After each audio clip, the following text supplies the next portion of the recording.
जी कह रहे हैं कि हे मुनिवर, ये दान मैं नहीं कर सकता, नहीं तो मेरे प्राण चले जाएंगे। और इस तरह से विश्वामित्र जी ने गुरु वशिष्ठ जी को इशारा दिया कि अपने चेले को समझाइए। और वशिष्ठ जी ने कहा है, राजन, हमने राम की कुंडली देखी है, जिस किसी दिन कोई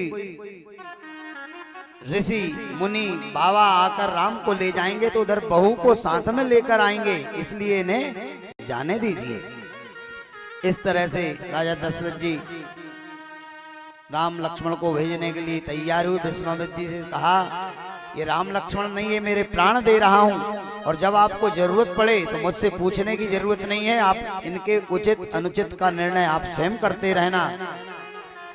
क्योंकि जब धनुष यज्ञ हुआ तो भगवान विश्वामित्र जी राजा दशरथ जी से पूछने थोड़ी आते, वो तो पहले ही निश्चित था। आज भगवान चल दिए विश्वामित्र जी के साथ और ताड़का की कथा सुनाते जा रहे थे कि इसमें बड़ी विशाल राक्षसी ताड़का है। और इतने में ताड़का सुनकर खड़ी होकर आ जाती है, बोले आज भोजन आ गया है, भगवान ने कृपा कर दी, भोजन आ रहा है।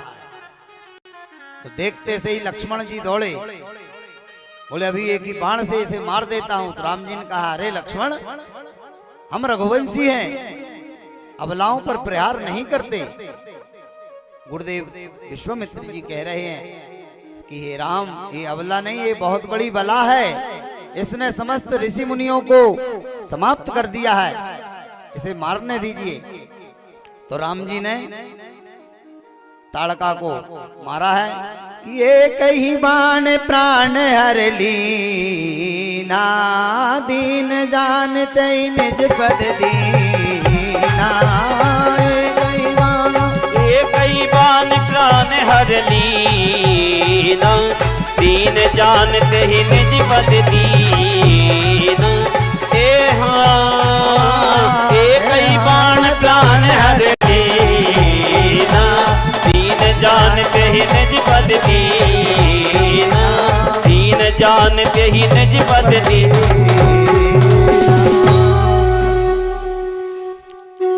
एक बाण से ताड़का का संहार किया और अपना निज पद दे दिया भगवान ने। आगे चले ताटक वन में, गुरुदेव से कहा यज्ञ कीजिए। बोले यज्ञ किस लिए? बोले आप किस लिए करते हैं? बोले आपके लिए करते, आप तो हैं, फिर भी बोले कीजिए। यज्ञशाला के दोनों तरफ दोनों भाई धनुष बाण लेकर खड़े हो जाते हैं, यज्ञ की रक्षा करते हैं। उधर मारीच सुबाहु आते हैं यज्ञ विध्वंस करने के लिए, और भगवान ने सुबाहु को मारा।